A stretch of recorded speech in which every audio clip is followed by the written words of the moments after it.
Assalamualaikum warahmatullahi wabarakatuh. Selamat datang di pembelajaran Akidah Akhlak kelas 10 materi Asmaul Husna, tentunya dengan saya Bu Alfi, guru mapel Akidah Akhlak kelas 10. Bismillahirrahmanirrahim. Kita baca Bismillahirrahmanirrahim dulu sebelum kita memulai pembelajaran Asmaul Husna.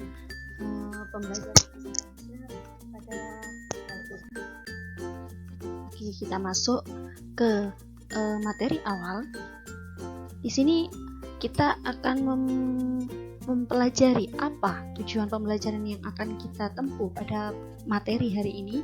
Yang pertama, nah ini jadi Bu Alfi bacakan. Yang pertama, menjelaskan makna dari beberapa Asmaul Husna. Nah ini apa saja Asmaul Husnanya, yaitu Al-Karim, Al-Mu'min, Al-Wakil, Al-Matin, Al-Jami, Al-Hafid, Ar-Rafi, Al-Wahhab, Ar-Raqib, Al-Mubdi, Al-Muhyi, Al-Hayyu, Al-Qayyum, Al-Akhir, Al-Mujib, dan Al-Awal. Yang kedua, di sini peserta didik diharapkan bisa menganalisis Asmaul Husna yang telah disebutkan tadi sebagai keteladanan sikap di kehidupan sehari-hari. Jadi peserta didik harus bisa meneladani dan menerapkan Asmaul Husna ini di kehidupan sehari-hari. Yang nomor 3 yaitu membuat solusi berbasis nilai Asmaul Husna terhadap permasalahan kehidupan remaja masa kini. Jadi Asmaul Husna ini tidak hanya sebagai kalimat pujian, tapi juga sebagai pedoman kita untuk menjadikan keteladanan sikap sebagai solusi mengatasi permasalahan-permasalahan remaja di masa kini. Lanjut. Kemudian, apa saja yang akan kita bahas? Yang pertama, apa itu Asmaul Husna? Nah, ini kita akan membahas apa saja yang dinamakan apa arti Asmaul Husna.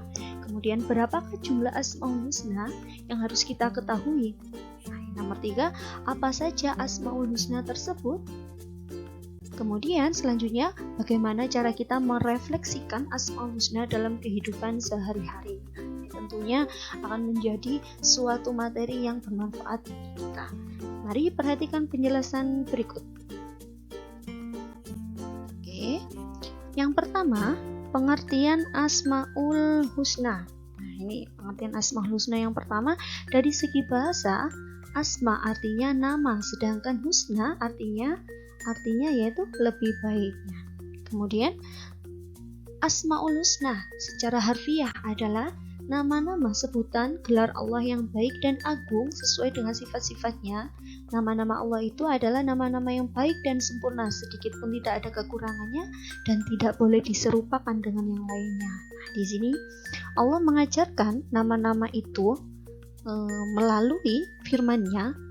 Melalui firman-Nya yang disampaikan kepada siapa? Disampaikan kepada utusannya tentunya, yaitu Nabi Muhammad SAW sebagai Nabi kita. Kemudian apa? Allah mengajarkan kepada manusia tentang nama-namanya itu. Nah, Asmaul Husna ada berapa? Nah, Asmaul Husna itu tercantum dalam Al-Quran dan hadis. Sudah jelas karena pedoman kita sebagai umat Islam yaitu Al-Quran dan hadis. Nah, apakah semuanya terdapat dalam Al-Quran? Tentunya 90 nama dalam Al-Quran dan 3 lainnya tidak disebutkan dalam Al-Quran namun dijelaskan dalam hadis. Apa saja? Yang pertama yakni Al-Hafid yang artinya merendahkan, yang kedua yaitu Al-Mani yang artinya mencegah, dan As-Sabur yang artinya maha sabar. Kemudian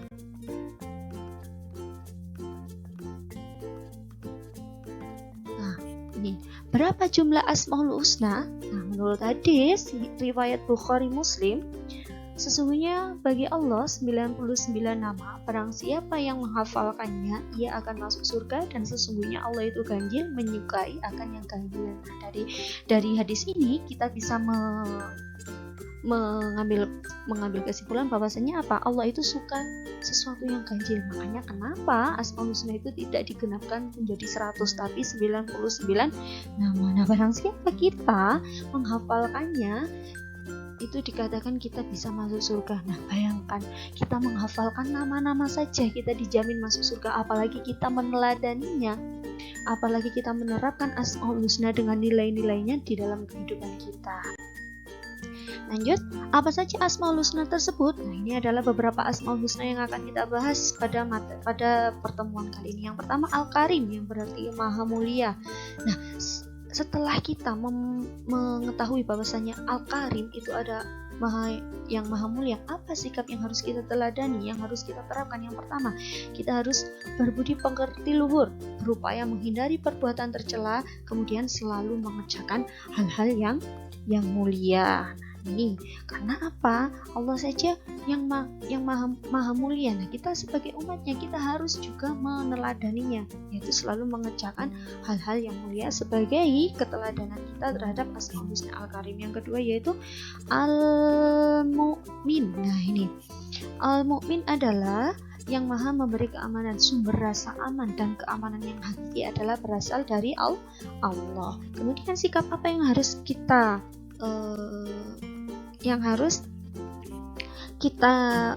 coba atau kita contoh? Yang pertama, saling memberi rasa keamanan kepada makhluk lain, tidak pernah membuat provokasi atau pertengkaran, dan tidak suka membuat atau menyebarkan berita hoaks dan fitnah. Karena apa?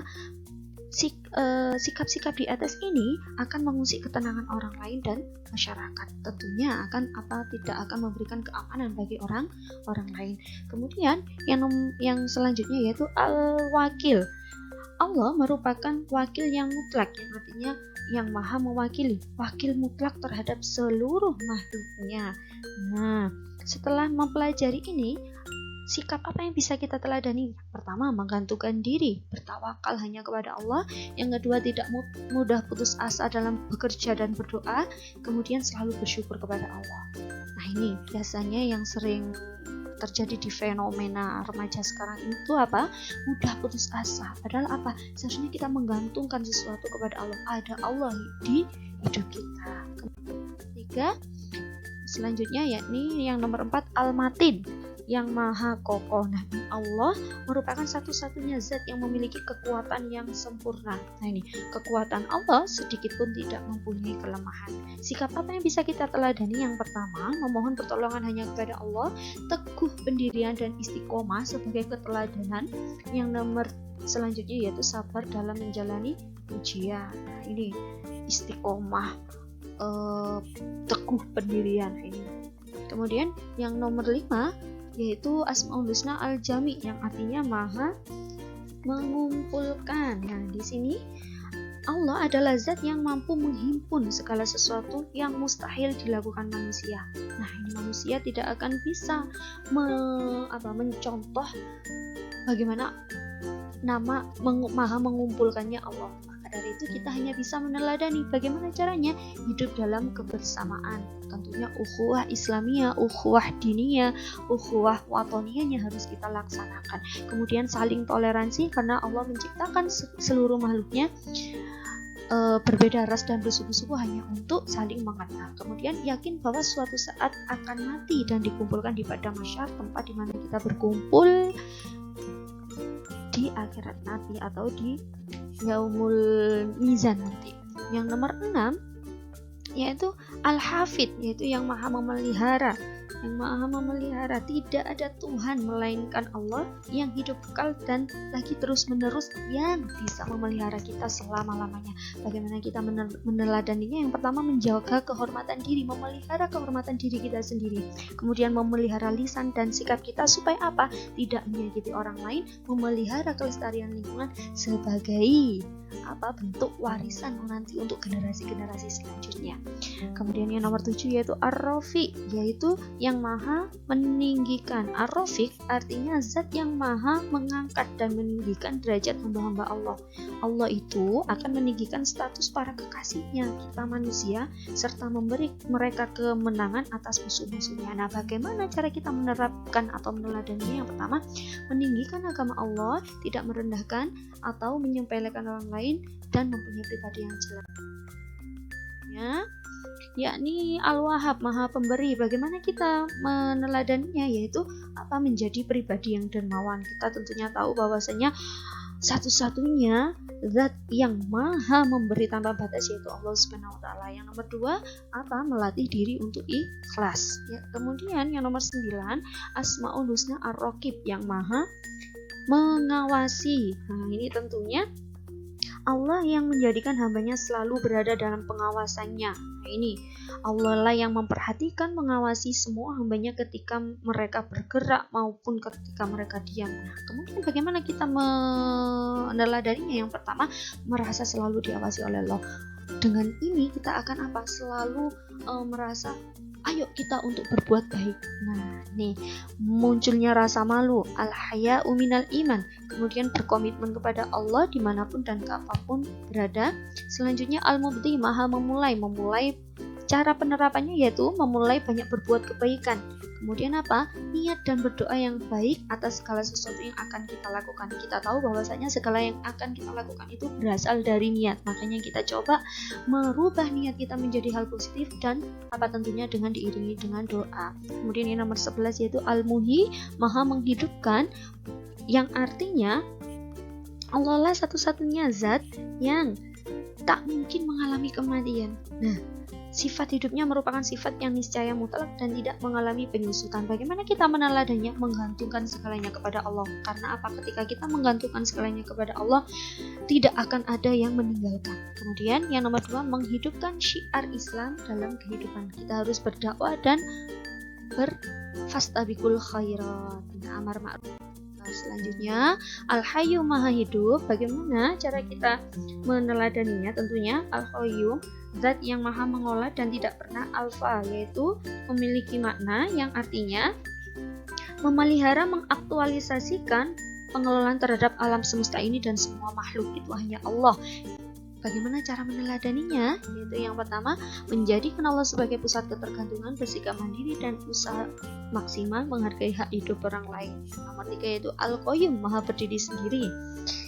Ini ya, bagaimana cara kita meneladaninya? Menjadi pribadi yang mandiri, tanpa tergantung dengan sesuatu selain Allah, mencari solusi setiap masalah dan tidak pernah putus asa.